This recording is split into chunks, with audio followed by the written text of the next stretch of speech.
Bismillahirrahmanirrahim. Assalamualaikum warahmatullahi ta'ala wabarakatuh.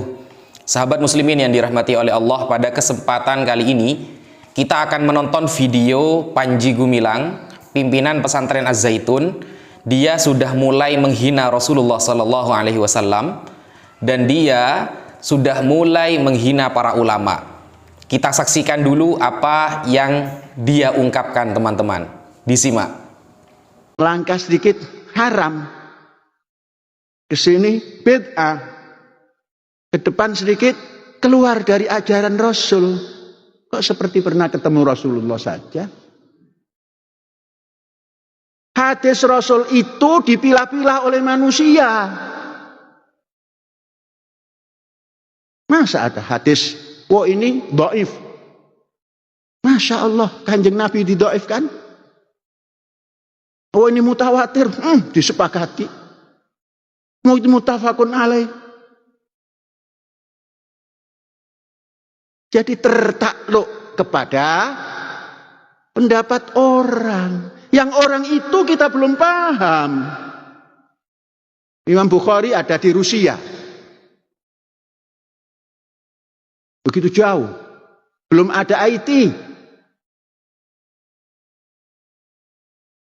Nah, yang dikatakan hadis yang utuh itu ya hadis Rasul Shallallahu Alaihi Wasallam yang diterangkan di dalam Al-Quran.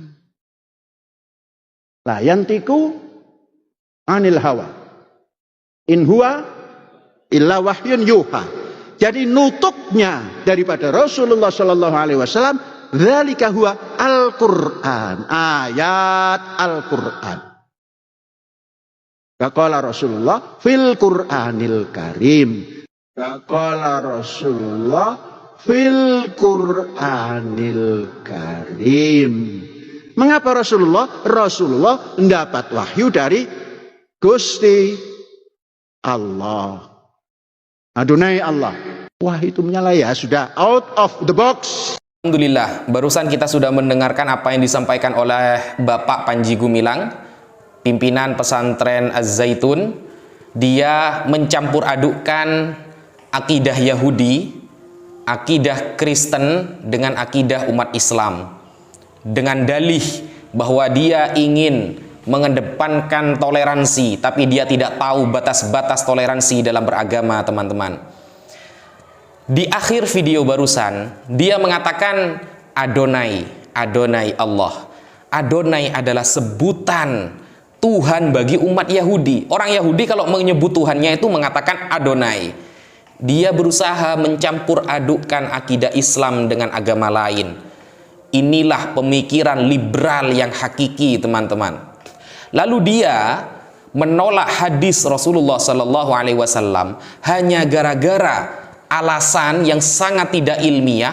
Dia utarakan dengan mengatakan hadis ini diotak-atik oleh manusia. Kita tidak tahu seperti apa Al-Imam Al-Bukhari itu. Hei, daripada Imam Bukhari, mending kita percaya kepada Al-Imam Al-Bukhari daripada perkataan Anda. Kan seperti itu. Kita lebih baik percaya kepada para ulama yang keilmuannya sudah matang daripada percaya kepada Anda yang ilmunya gak ada sama sekali, Panji Gumilang. Untungnya yang datang kepada Anda adalah orang-orang yang tidak faham kristologi, tidak faham dunia lintas agama. Kalau sampai yang turun dan menghadapi Anda adalah orang-orang yang faham lintas agama, Anda akan mati kutu di sana. Kenapa? Apa yang Anda sampaikan itu sudah bertentangan. Di dunia lintas agama, kita sering berdiskusi dengan Kristen, kadang dengan Yahudi. Dan apa yang Anda narasikan itu sebenarnya sudah pernah dinarasikan oleh agama lain. Lalu Anda ingin mencampur adukkan akidah kita. Seolah-olah dengan background konsep toleransi, tapi toleransinya menabrak akidah Islam. Anda mengatakan bahwa Anda tidak menerima hadis hanya gara-gara diotak-atik oleh manusia. Padahal Allah Subhanahu wa Ta'ala mengatakan di dalam Al-Quran, Fas'alu ahla dzikri in kuntum la ta'lamun. Bertanyalah kepada para ulama kalau kalian tidak tahu. Nah, standar para ulama ini sudah jelas. Makanya belajar ilmu mustalahul hadis, belajar ilmu usul fikih, belajar ilmu manhajut tafsir agar Anda faham, gitu loh. Kalau Anda berhadapan dengan orang-orang yang faham lintas agama, Anda akan keteteran nantinya. Dan kalau Anda berdalih tidak ingin menerima hadis, hanya Al-Quran yang jelas-jelas dari Allah, Allah menurunkan melalui malaikat Jibril kepada Rasulullah, maka ingatlah Panji Gumilang, Al-Quran pun itu sudah banyak diotak-atik oleh manusia, tetapi manusia yang mengotak-atik adalah manusia pilihan. Contohnya di zaman Sayyidina Abu Bakar As-Siddiq, ketika Sayyidina Umar memiliki inisiatif untuk mengumpulkan Al-Quran menjadi satu mushaf, karena beliau memandang pada perang Yamamah banyak orang-orang yang hafal Al-Quran terbunuh, mati syahid, maka beliau punya inisiatif mengumpulkan satu Al-Quran. Di zaman Sayyidina Utsman bin Affan, beliau memiliki inisiatif untuk membakar semua dialek-dialek yang tidak ada sanadnya kepada Rasulullah, karena sanad itu penting. Al-Imam Abdullah bin Al-Mubarak mengatakan, al-isnadu minad-din laulal isnad laqala man syaa ma syaa. Sanad bagian dari agama, andaikan tak ada sanad maka orang akan berkata semaunya, seperti Panji Gumilang. Nah, otak-atik Al-Quran ini tujuannya untuk menjaga Al-Quran, sehingga dialek-dialek yang didengar oleh sahabat Hudzaifah bin Al-Yaman, banyak orang-orang yang membaca Al-Quran tidak sesuai dengan yang diajarkan oleh Rasulullah, maka beliau mengadukan itu kepada Sayyidina Utsman, dan Sayyidina Utsman memiliki inisiatif untuk mengumpulkan riwayat Al-Quran yang benar-benar dari Rasulullah dan membakar semua riwayat-riwayat dialek-dialek yang tidak sama atau tidak pernah diajarkan oleh Rasulullah.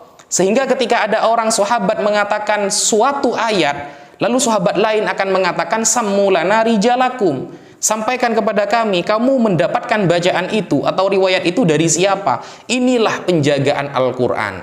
Lalu hadis itu benar-benar dijaga oleh para ulama, dijaga oleh para tabi'in dan para sahabat.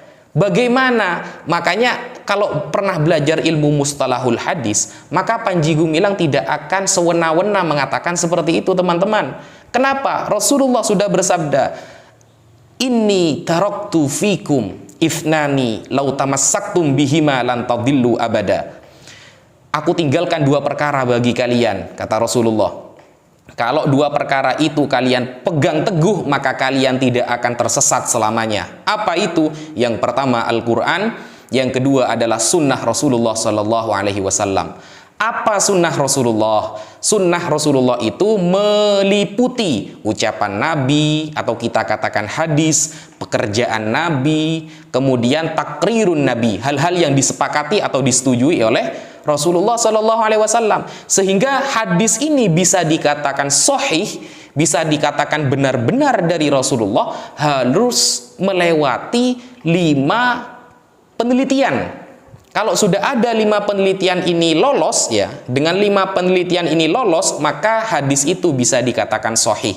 Yang pertama, ittisalus sanad. Sanadnya harus sambung dari murid kepada guru sampai kepada Rasulullah. Yang kedua, adalatur rawi. Rawi yang meriwayatkan harus orang adil. Adil maksudnya apa? Malakatun tahmilu ala mulazamati taqwa wal muru'ah. Orang yang meriwayatkan itu selalu menjaga ketakwaannya dan muru'ahnya, sehingga orang yang ahli maksiat, ahli menyebarkan bidah atau bid'ah, maka dia tidak boleh meriwayatkan hadis, ditolak hadisnya. Kemudian yang ketiga, syaratnya hadis itu sahih, harus dhabt. Apa dhabt? Dhabt itu artinya kecermatan, cekatan, kecerdasannya itu di atas rata-rata, teman-teman. Dhabt dibagi menjadi 2, ada dhabt sodr, ada dhabt kitab. Dhabt sodr, dia benar-benar hafal kepada hadis tersebut sehingga dia bisa mengungkapkannya kapan saja. Dhabt kitab maksudnya ketika dia diberikan suatu kitab, dia bisa mensahihkannya atau menyalahkannya ketika memang ada yang salah. Kan begitu. Lalu hadis itu bisa dikatakan sahih ketika tidak ada syadz. Apa syadz itu? Pendapat orang ini tidak bertentangan dengan pendapat orang yang lebih alim daripada dia. Dan juga syarat hadis itu harus sahih, tidak terjadi illat, wasfun khafi. di dalam suatu teks hadis tersebut. Ketatnya para ulama dalam menjaga hadis, makanya ada ilmu yang namanya jarhu wa ta'dil, sehingga orang-orang yang kredibilitasnya tidak bisa dipertanggungjawabkan, dia pernah berbohong, dia sering melakukan maksiat, maka dia tidak diterima hadisnya. Ketat menjaga hadis ini adalah metode dari para ulama, karena ulama kita jadikan rujukan utama.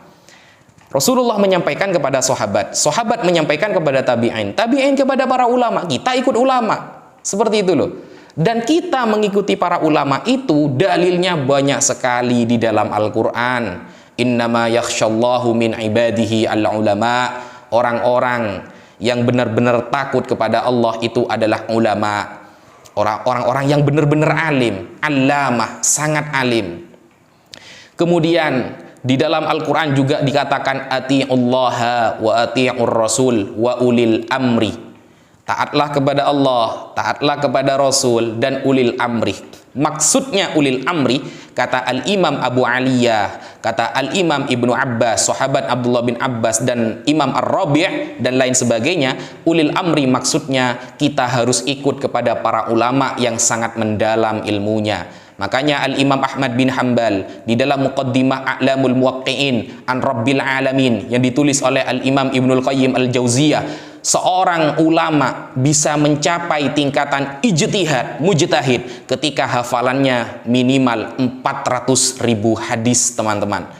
Kalau hafalannya sudah mencapai 400.000 hadis, kata Imam Ahmad, maka dia sudah bisa berijtihad, mengambil hukum langsung kepada Al-Quran. Panji Gumilang hafal berapa?